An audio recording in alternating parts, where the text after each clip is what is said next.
Hello everybody, welcome back to another video. On today's video, we have something a little bit different. It involves a brand new 2019 Toyota Tundra. I think this one is a sport model. But the owner is wanting a lift on it and 35-inch tires. So we're gonna have to do a little modification with the body mounts. It's a known fact on these Tundra that this body mount here will rub if you put anything bigger than a 33-inch tire.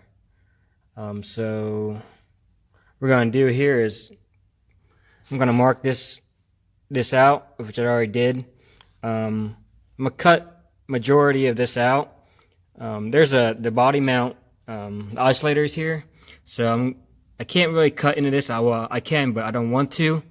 I'm gonna try to cut it as close as I can to it without cutting into it, and then I'm gonna cut across here, and then cut it back through, because I think this little round shape here is what's gonna hit. So I'm gonna cut down there, cut underneath, cut across, and then pull that all out. And they sell a kit to do this, but I can just, you know, cut a piece of metal to match, and then weld it back in, plate it all up, weld it up, and then grind it all down smooth and repaint it. So let's get started with this. This is the driver's side. I already took the wheels and tires off, and the other thing I took off is the mud flap, which is just a couple bolts and then a push clip there. But I marked this out. I just measured it, see if I can get it squared, and then I gotta make some more marks here where I'm gonna cut, and I'll show you what I got when I mark it all out. Alright guys, I have this all roughly marked out, top and bottom. You can see the bottom, I have a line on there, and then let me give them a light. You can see if I could cut it across to this pocket here, so as a reference, then I can cut it across here to meet it, and then it'll be nice and easy to plate and weld through. But that's where I'm gonna cut. So I'm gonna cut this with a cutoff wheel, and probably between that and a 4.5-inch angle grinder with a cutoff wheel on it. So let's get it started. I'll show you the result when I get it cut out. Alright guys, I got this cut out. You see I cut a good bit off of it. I'm pretty close to this mount.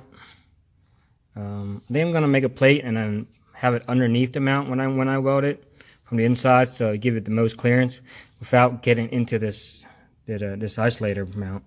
So what I'm going to do next is I'm going to clean up all the edges and the paint around the area where I'm going to weld, and then probably take some cardboard, make a template out of cardboard, and then make sure it's going to work for me, and then cut it out of a piece of plate steel that I'll have.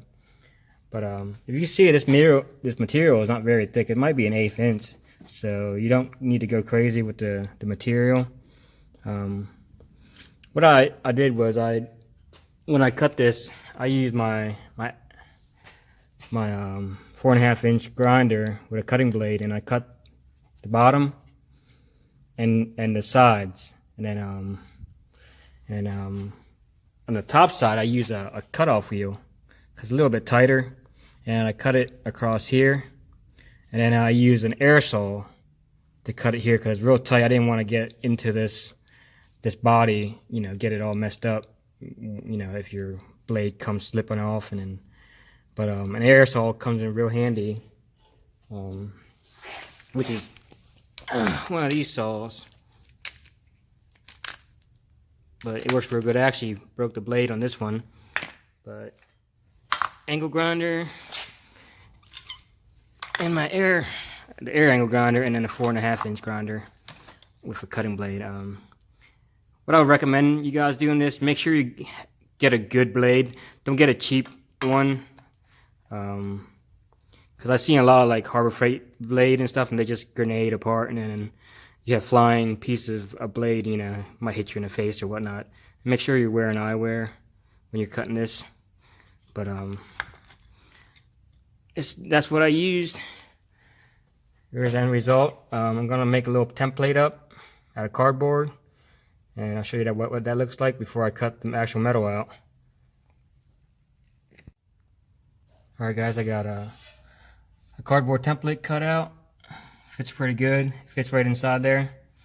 And then transfer this to a piece of metal, cut that out, and then tack it in, shape it over, because it does, if you look, it does have a bend to it, so I gotta shape it over.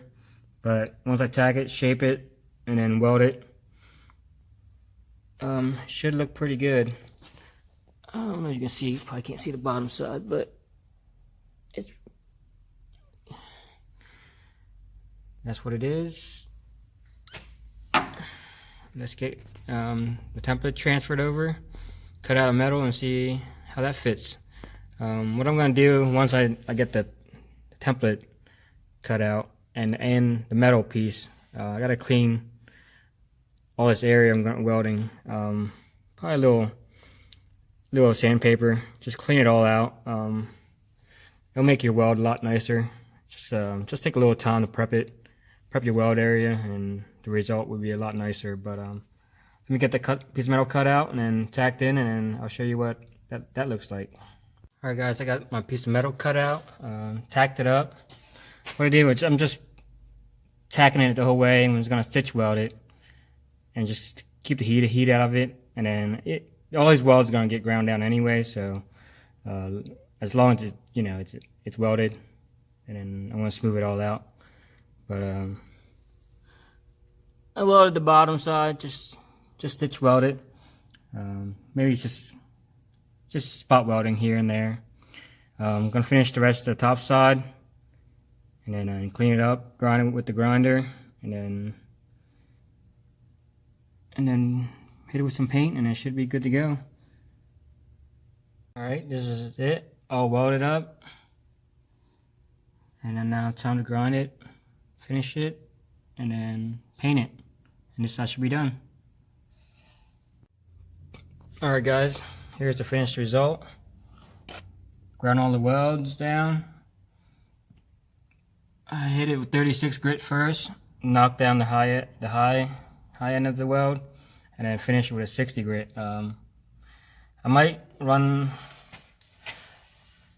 scuff all this paint up here, and then paint it. I'll probably tape it where this weld is.